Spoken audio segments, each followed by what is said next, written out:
Welcome back to another technical deep dive here in the debug zone.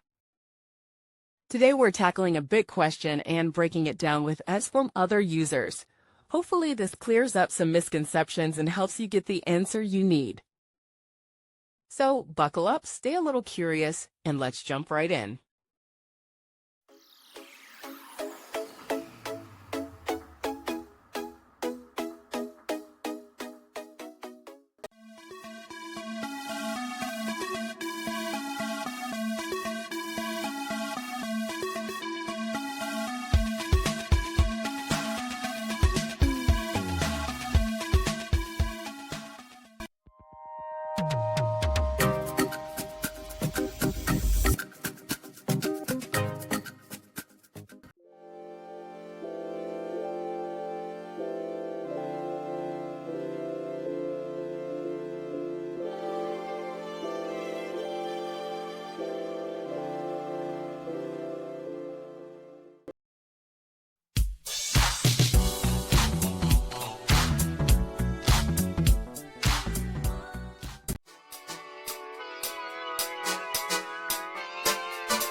And that's a wrap.